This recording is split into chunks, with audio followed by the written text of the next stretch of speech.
कि प्रशांत किशोर के लिए बेहतर और शुभ संकेत निकल करके सामने आ रहे हैं, लेकिन बीजेपी की तरफ से लगातार बार बार ये जरूर कहा जा रहा है कि 31 राउंड है, इंतजार थोड़ा करिए, धैर्य बना करके रखिए। लेकिन शुरुआती संकेत बीजेपी के लिए ठीक नहीं है और कहां बीजेपी चूक गई या फिर ये थोड़ा इंतजार करना होगा। लेकिन कहीं ना कहीं प्रशांत किशोर जो एक बड़ा फैक्टर जो है उभर करके इस बार के चुनाव में सामने आए हैं, जहां पर उन्होंने अपने मुद्दों को लेकर के बात रखी। हालांकि कई ऐसे मुद्दे हैं जिसको वो कैश नहीं कर पाए, लेकिन आखिर ऐसा क्या हुआ, इस फैक्टर को भी तलाशने की कोशिश करनी होगी। हालांकि हम बार बार यही कह रहे हैं कि शुरुआती रुझान है, नतीजे आने में, परिणाम आने में थोड़ा सा वक्त जरूर लगेगा, तो इंतजार थोड़ा करना चाहिए। विभाग बिल्कुल इंतजार सभी राजनीतिक दलों को करना चाहिए और आज तो जनता का जब दिन है तो धैर्य जरूर रखें। हमारे साथ इस वक्त लगातार गेस्ट जुड़े हुए हैं, प्रेम रंजन जी हमारे साथ जुड़े हुए हैं, उनसे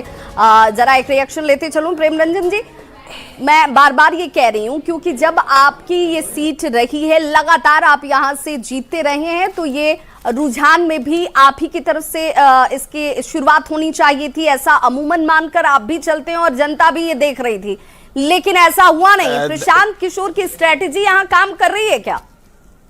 नहीं, आपका कहना ठीक है कि यह शुरुआती रुझान भी जो है भारतीय जनता पार्टी के पक्ष में आना चाहिए, लेकिन मैंने पहले भी कहा, अभी भी कह रहा हूं कि आरजेडी की नाकामी के कारण आरजेडी ने मिलकर करके प्रशांत किशोर के साथ चुनाव लड़ा, उनके वोट ट्रांसफर कराने का काम किया। लेकिन आरजेडी तो ये आरोप लगा रही है कि आपकी बी टीम के तौर पर पीके काम कर रहे हैं। इसलिए जो है प्रशांत किशोर की अभी बढ़त नजर आ रही है, लेकिन ये अभी केवल 3 राउंड हुए हैं। 31 राउंड चुनाव वोटिंग काउंटिंग होना है, 10% वोटों का काउंट हुआ है, तो 10% से जो है 100% का अंदाजा नहीं लगाया जा सकता है। जरा आने दीजिए, लगभग 50%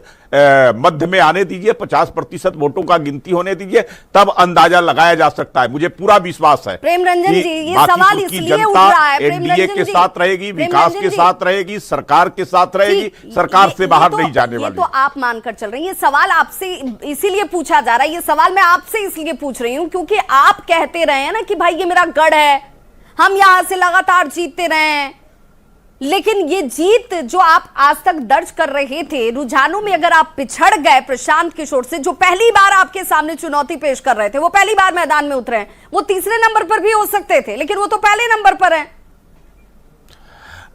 प्रशांत किशोर देखिए पहली बार चुनाव लड़ने के लिए आए, लेकिन पहले जो नितिन नवीन जी हमारे उम्मीदवार हुआ करते थे, एक बड़े कद का व्यक्ति थे, बड़ा चेहरा थे, जो उसके नाते जो है हमारा जो उम्मीदवार था उसका कद छोटा था।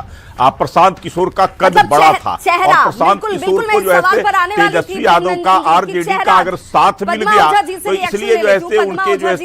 अभी जिस प्रकार से बढ़त हासिल हो रही है, तो ये संभावना उसके कारण नजर आ रही है। के चेहरे के आगे ये दो चेहरे जनता को भरोसा नहीं दिला पाए, इसलिए ये आप लीड कर रही हैं।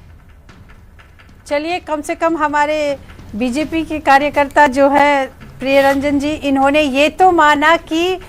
उम्मीदवार पे इस बार चुनाव हुआ है, उनके कद पे चुनाव हुआ है, उनकी समझदारी पे, उनके ज्ञान पे, उनके विजन पे